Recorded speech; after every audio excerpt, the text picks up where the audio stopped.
Bienvenue à cette grande édition du journal à langue française. Vous êtes en compagnie de Patrick Nyirindandi. Tout de suite, l'essentiel de l'actualité.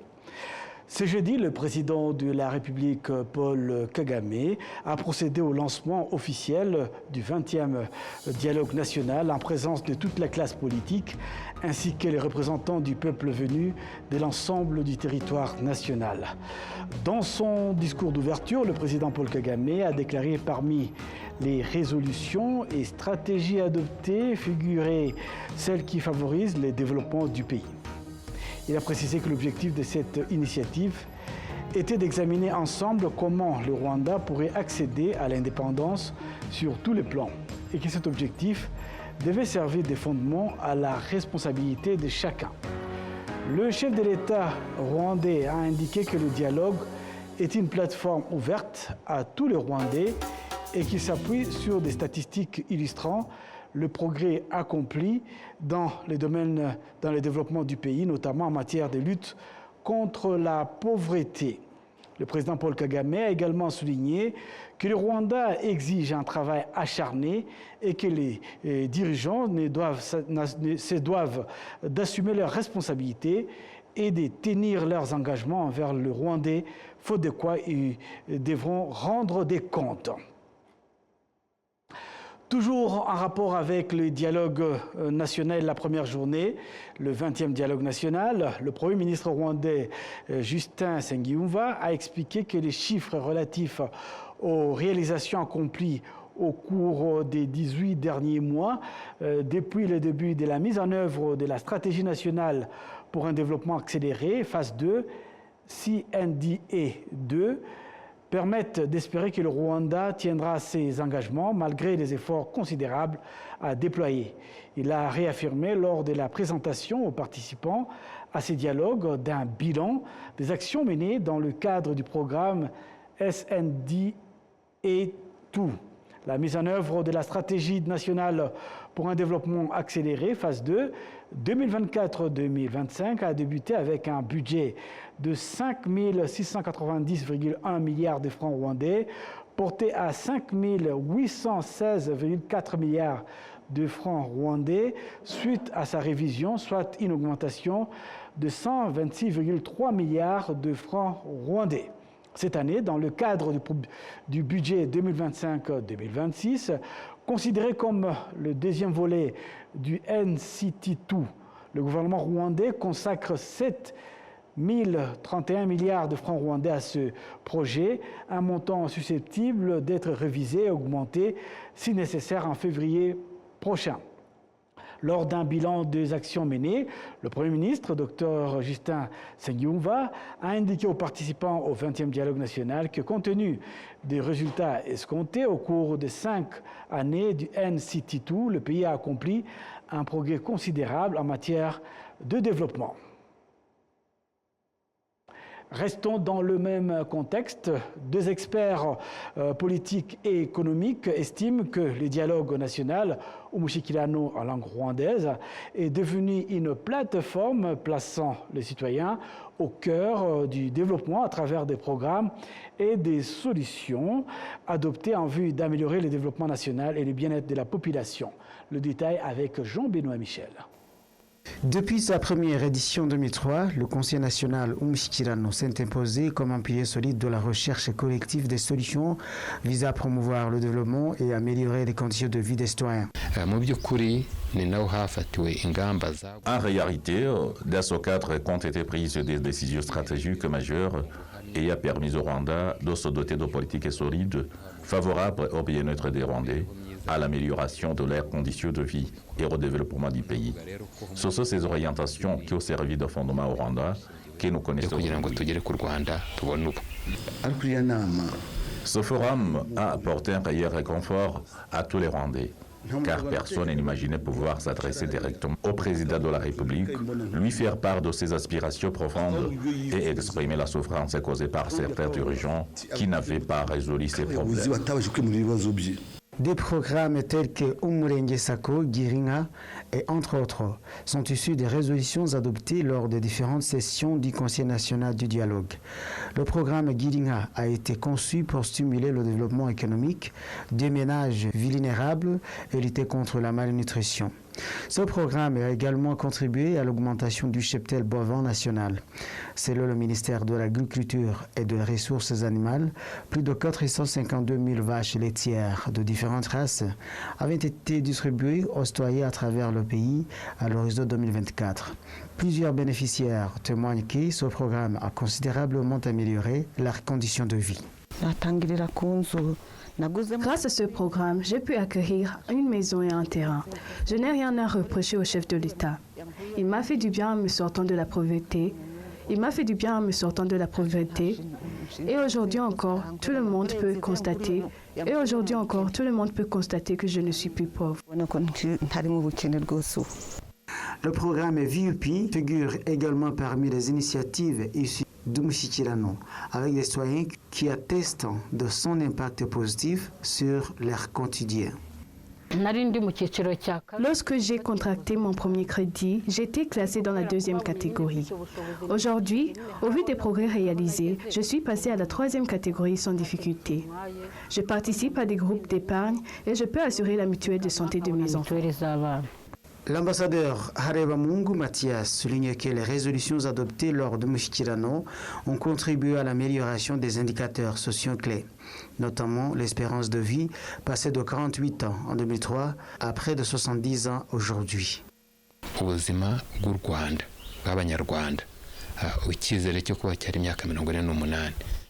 L'espérance de vie était de 48 ans, elle est aujourd'hui proche de 70 ans. Parallèlement, la lutte contre la malnutrition a permis une réduction significative de la mortalité infantile, avec un taux de décès des enfants de moins de 5 ans, passé de 155 pour 1000 à 33 pour 1000 en 2023. Les avancées sont en grande partie attribuées à des programmes comme Giringa, qui ont joué un rôle majeur dans la transformation du Rwanda, tel que nous la connaissons aujourd'hui. Le produit intérieur brut du pays a également poursuivi sa progression, atteignant 5 525 milliards de francs rwandais au troisième trimestre 2025. Le ministre d'État chargé du Trésor national, Godfrey Kabera, indique que parmi les résultats des résolutions issues de Mushikirano figure l'augmentation des investissements directs étrangers, qui ont atteint 35 millions de dollars américains.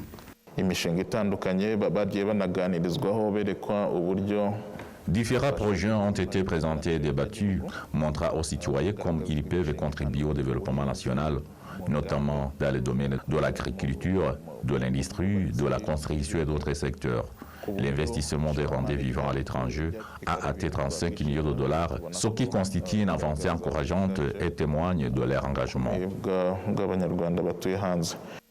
Des analystes économiques et des experts politiques estiment que les acquis du Conseil national du dialogue sont nombreux, notamment le renforcement de l'esprit d'autonomie et d'autosuffisance chez les Rwandais, à l'origine de la création du Fonds de développement Agaciro.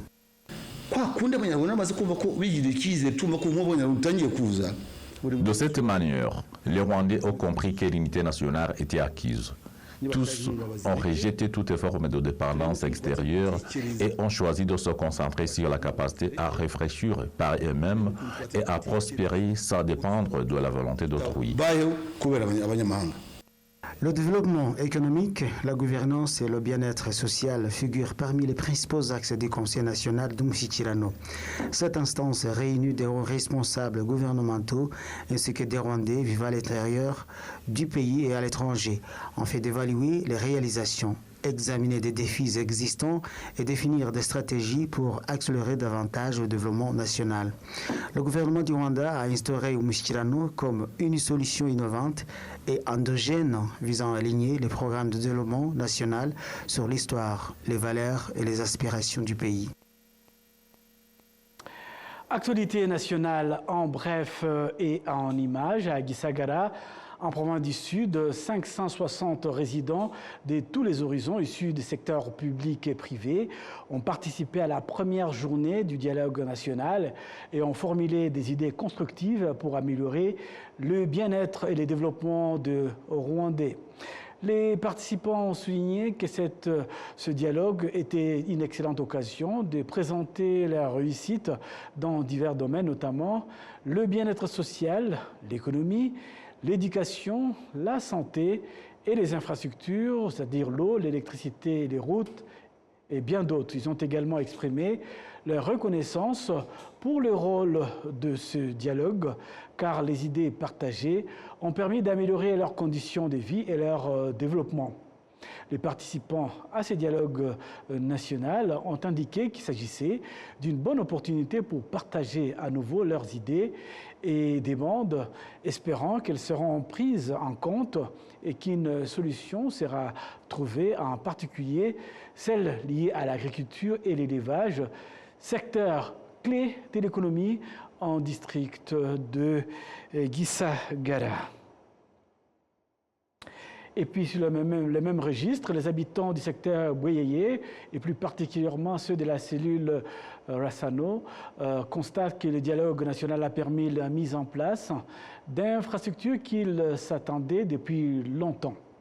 Actuellement, un lycée professionnel dont le coût s'élève à plus de 2,5 milliards de francs rwandais et un dispensaire dont le coût est estimé à 600 millions de francs rwandais sont en construction.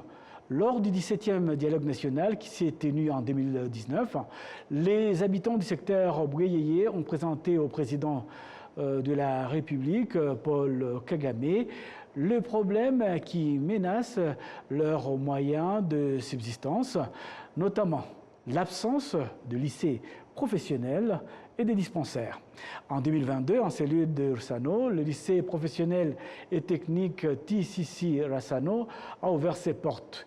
Il propose des formations en construction, menuiserie et technologie industrielle. L'établissement a continué de se développer avec la construction d'une cuisine, d'un réfectoire et d'un lieu d'hébergement pour les élèves. La construction de ces projets se poursuit et fait la joie des élèves et de leurs parents. Le directeur de cette école TCC, le père Jérémy Wimana, affirme que l'établissement commence à porter ses fruits car les élèves qui ont fait leurs études ont trouvé un emploi. À proximité de cette école, en cellule Rassano, une clinique est en construction. Elle offrira des services de santé et les travaux sont achevés à 80% et devrait solliciter les déplacements des mères qui, auparavant, devaient accoucher dans d'autres localités éloignées. Les habitants estiment que cette infrastructure est le fruit d'une bonne gouvernance qui place les citoyens au premier plan. Le maire du district de Rusizi a déclaré que les souhaits de la population sont à la mesure des capacités du pays et que d'autres projets d'infrastructure souhaités par la population sont sur le point d'être réalisés. La route Mindula-Bweyeye, longue de 35 km, est désormais achevée et en service et ses usagers commencent à en bénéficier. Les travaux d'agrandissement de l'école TCC Rassano, destinés à répondre aux attentes de la population, coûteront environ 2,5 milliards de francs rwandais, tandis que la clinique en construction sur le site coûtera 600 millions de francs rwandais. Parlons à présent économie et coopération économique. Des investisseurs rwandais et brésiliens se sont engagés à renforcer leur coopération au bénéfice des populations de deux pays en mettant un accent particulier sur le secteur de l'agriculture et de l'élevage. Les investisseurs brésiliens assurent que le marché rwandais ne manquera pas des produits d'origine animale à des prix abordables. Jean-Benoît Michel pour plus de détails. Le Brésil est le premier producteur mondial de café. Il occupe également la première place mondiale de l'élevage de volailles. Ce pays d'Amérique du Sud figure aussi parmi les leaders dans l'élevage de bovins résistants à la chaleur et à rendement laitier. Enoch Bdiringiro, éleveur dans le district de Rwamagana et a pris part au forum des investisseurs rwandais et brésiliens, exprime ses attentes vis-à-vis de son nouveau partenariat.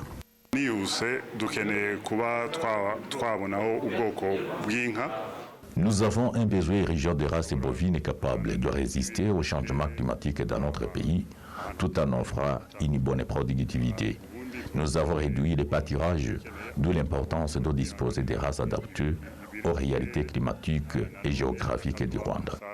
Gabriel Morelli Ribeiro, responsable des marchés au sein de l'entreprise brésilienne spécialisée dans l'élevage et de la commercialisation des produits avicoles tels que le poulet, la dinde et d'autres volailles comestibles, effectue sa première visite au Rwanda. Il affirme que son entreprise est prête à approvisionner le marché rwandais en produits d'origine animale à des prix accessibles et à longue durée de conservation. C'est ma première visite au Rwanda et je tiens à saluer la beauté de votre pays. Avant mon arrivée, je ne connaissais le Rwanda qu'à travers l'histoire douloureuse du génocide et la présence des gorilles, sans imaginer découvrir une ville aussi propre et bien organisée. Notre objectif est de nouer des partenariats pour l'importation de viande et de poulet brésilienne. Le Brésil étant un leader mondial de sa transformation, tout en introduisant des races de volailles adaptées, les conditions d'élevage étaient similaires. Face aux défis de sécurité alimentaire auxquels font face de nombreux pays africains, notre gouvernement et nous-mêmes œuvrons pour accompagner les États vers l'autosuffisance, soit par l'exportation des produits alimentaires, soit par le soutien à la transformation locale en tenant compte des réalités climatiques de chaque pays. L'ambassadrice du Brésil au Rwanda, Irène Vidagara, indique que l'agriculture figure parmi les priorités de cette coopération. Le Brésil disposant d'une expertise reconnue dans son domaine. Elle précise que le premier investissement agricole a déjà été approuvé. Nous disposons actuellement d'un premier projet d'investissement à GACO, axé sur la transformation de viande avec un financement de plus de 50 millions de dollars américains provenant du Brésil. D'autres projets agricoles et d'élevage sont également en préparation. Le Brésil excelle non seulement dans l'agriculture, mais aussi dans la production de médicaments vétérinaires. Nous saluons l'initiative de l'ambassade d'avoir facilité la venue des investisseurs au Rwanda. Beaucoup découvrent un pays attractif, moderne et bien organisé. À titre d'exemple, le directeur d'investissement a envisagé initialement d'implanter le siège régional de son entreprise en Afrique centrale ou orientale. Mais après avoir visité le Rwanda, il a décidé d'y établir ce siège.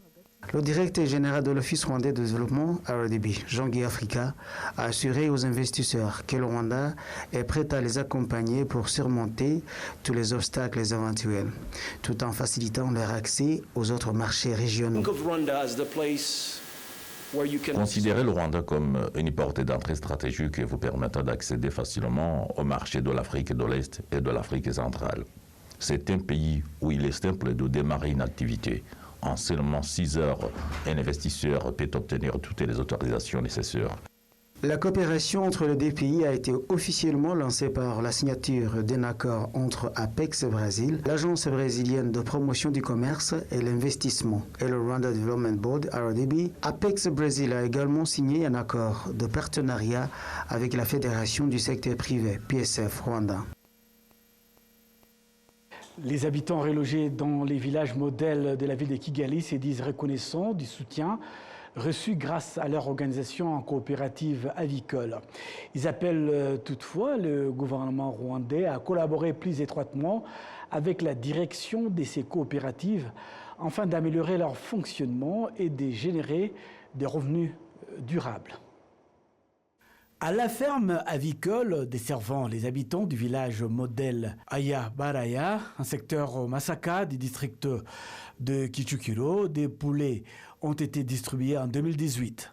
Le projet a débuté avec environ 5000 poules pondeuses, produisant plus de 1000 œufs par jour. En district de Gasabo, secteur Gikomero, les habitants du village modèle de Runyinya ont également reçu des poules pondeuses en 2017. Les responsables de la coopérative Inyenyeriza Gikomero indiquent que les poules produisent actuellement plus de 1500 œufs par jour. Les habitants des deux villages ainsi que leurs représentants locaux affirment que le projet avicole les ont soutenus de diverses manières, notamment en améliorant le revenu des ménages et la nutrition de leurs enfants. Ces fermes nous fournissent des engrais et des œufs pour compléter l'alimentation de nos enfants. Chaque membre reçoit un plateau d'œufs tous les 3 mois. Comme nous vendons des œufs, ceux qui sont légèrement abîmés sont généralement distribués. Les membres reçoivent des œufs gratuitement. Quand nous n'en avons plus, nous reprenons la distribution là où nous l'avions arrêté. Avec 10 œufs, on peut en effet bouillir 5 pour les enfants et faire frire les 5 autres. Cela permet de lutter contre le retard de croissance. C'est important, car si nous devions les acheter, nous n'en aurions probablement pas le moyen. Cependant, la situation est différente au village modèle de Kalama, en district de Nyarugenge. En 2019, les habitants ont reçu environ 7500 poulets, mais certains affirment qu'une mauvaise gestion a entraîné un manque de productivité. Lors d'une visite des Arabiers sur place, aucun poulet n'a été trouvé. Les responsables de la coopérative ont déclaré qu'ils étaient en train de reconstituer leur élevage. Tous ces poulets ont été décimés sans que les citoyens n'en retirent les bénéfices significatifs, car au cours de ces dernières années, aucune des 240 familles n'a pu payer son assurance maladie grâce aux profits tirés de la vente des poulets qui nous ont été donnés. On ne peut pas dire que ce projet nous soit utile. Nous souhaitons que la direction soit proche de nos responsables afin de les soutenir dans le suivi et l'évaluation.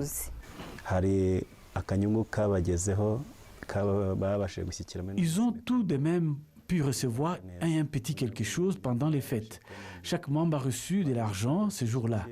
Nous avons bénéficié de 2000 volailles initiales et nous en avons commandé 2000 autres. La porte-parole de la ville de Kigali, Emma Claudine Nirenganya, affirme que l'élevage de volailles continue de jouer un rôle important dans l'amélioration des conditions de vie des habitants des villages modèles. Elle ajoute que la ville de Kigali restera étroitement impliquée auprès des coopératives, notamment pour renforcer leurs pratiques de gestion. L'Institut national chargé des coopératives est censé être proche des différentes coopératives, en particulier celles composées de personnes comme celle-ci, qui ont besoin d'être accompagnées pour améliorer leurs conditions de vie. Nous continuerons à les soutenir et à les conseiller autant que possible. Et nous étudierons également les autres mesures que nous pouvons prendre pour valoriser le développement de leurs projets. Malgré les progrès réalisés, les niveaux de production de projets avicoles dans les villages modèles de Kigali montrent que des mesures de gestion solides et durables restent nécessaires. Presque tous ces projets ont subi des pertes à un moment donné et ont ensuite dû compter sur le soutien des bienfaiteurs qui ont réinvesti pour éviter leur effondrement. La suite de ce journal, le ministère de l'Unité nationale et de l'engagement civique appelle le Rwandais, en particulier les jeunes, à faire bon usage de la langue Kinyarwanda, soulignant qu'elle constitue le socle de l'unité nationale et un élément fondamental de l'identité rwandaise. Cet appel intervient alors d'une campagne de sensibilisation sur l'utilisation correcte de la langue Kinyarwanda est en cours en lien avec les activités de la journée que vous avez suivies le mois dernier. Jean-Benoît Michel.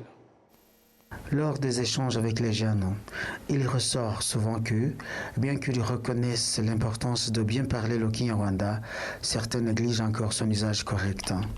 C'est dans ce contexte que, lors des activités d'Itorero Indangamirwa, certains jeunes nés à l'étranger ou ayant quitté le pays en un très jeune âge ont exprimé leur satisfaction d'apprendre leur langue maternelle, bien qu'ils aient grandi dans les pays où elle n'est pas couramment utilisée.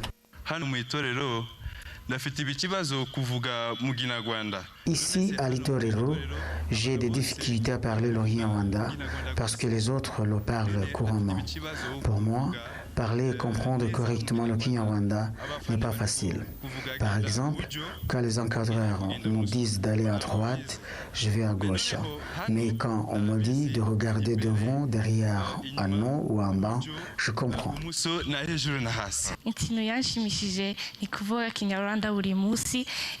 Ce qui me plaît beaucoup, c'est de parler le Kinyarwanda chaque jour, car j'aime mon pays. J'ai même commencé à apprendre des proverbes en Kinyarwanda.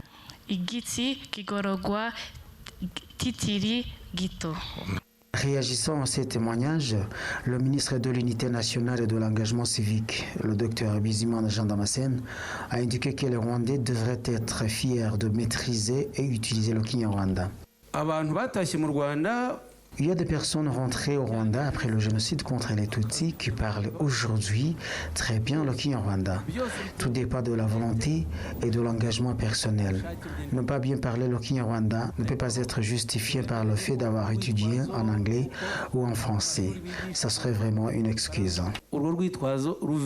Cependant, certaines personnes âgées estiment qu'il subsiste encore des défis dans l'usage correct de Kinyarwanda, notamment chez certains responsables ou orateurs publics. C'est l'avis d'Eli Mugabo Ishemo, représentant de l'association Sindagiza, œuvre pour la défense des intérêts des personnes âgées et également auteur. D'abord, les parents manquent parfois de temps pour échanger avec leurs enfants. Ensuite, certains pensent que parler le Kinyarwanda est un signe d'arriération, comme si une personne instruite devrait nécessairement l'abandonner. Plus grave encore, lors des réunions importantes, il devient difficile d'identifier la langue utilisée par les dirigeants à cause du mélange excessif des langues.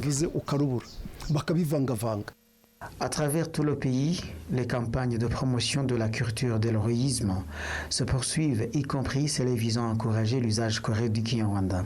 Le ministre de l'Unité nationale de l'engagement civique, le docteur Bizimana Jean Damascène, explique que le lien entre cette sensibilisation et la célébration de la journée des héros nationaux repose sur le fait qu'aucun héros ne saurait renier ce qui fait son identité, notamment sa langue maternelle. Comprenez-moi bien, je ne dis pas que nous ne devons pas apprendre les langues étrangères. Au contraire, nous devons les maîtriser et bien les parler. Mais cela ne doit pas se faire au détriment de notre capacité à comprendre, parler et valoriser notre langue Kinyarwanda. À l'approche de la journée des héros, nous voulons porter un message qui lie l'héroïsme, la culture et la bonne pratique de notre langue nationale. Il n'y a pas d'héroïsme sans culture. Et l'un des piliers de la culture, c'est la langue.